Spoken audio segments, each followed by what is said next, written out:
అత్తకోడలు ఒక అందమైన బంధం. ఇది అత్తకోడల మధ్య ప్రేమ, సహనం మరియు బంధం గురించి ఒక అందమైన కథ. ఆదిత్య మరియు అన్విత. ఆదిత్య ఒక అంగీకారం ఉన్న యువతి. అన్వితతో వివాహం జరిగిన తర్వాత మంచి సంతోషంగా జీవించసాగింది. కానీ ఆమె కొత్త కుటుంబంలోకి ప్రవేశించగానే ఆమెకు ఒక సవాలు ఎదురైంది. ఆమె కొత్త అత్త విజయలక్ష్మి అన్వితకు కొంతవరకు శ్రద్ధగా ఉండే వ్యక్తి, కానీ తన పాత పద్ధతులలో మరియు దుమ్మైన ఆలోచనలతో ఉండే అమ్మాయి. మొదట్లో అన్వితకు అత్తతో స్నేహం కష్టంగా అనిపించింది. ఆమెను అత్త కొన్ని సందర్భాల్లో చాలా నియంత్రణతో చూస్తూ ఉండేది. అన్వితకు గర్వంగా, ఇష్టంగా ఉండాలని ప్రయత్నించేది. అయితే అన్విత అత్తకు సహనం చూపుతూ ఆమెతో స్నేహాన్ని నిర్మించాలని నిర్ణయించుకుంది. ఆమె తన అత్తతో మాట్లాడి జాబితాలోని పనులు అందరిలో భాగస్వామ్యం చేసుకోవడానికి ప్రయత్నించింది. అత్తకు తన మనసులోని ఆలోచనలు చెప్పే ప్రయత్నాలు చేసింది.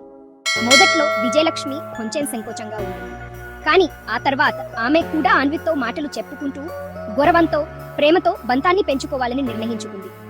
ఇద్దరు ఒకరికొకరు ఆప్యాయంగా, శాంతియుతంగా జీవించడం ప్రారంభించారు.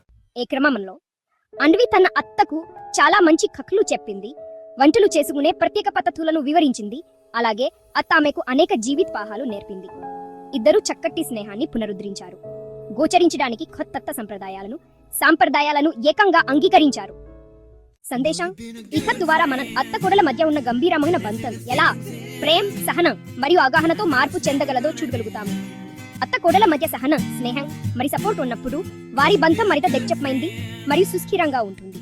ప్రతిబింబం: మనల్ని అంగీకరించడం, ఇతరులను అర్థం చేసుకోవడం మరియు సహనం చూపించడం ద్వారా మనం బంధాలను మరింత బలంగా మరియు అన్యోన్యంగా చేయవచ్చు.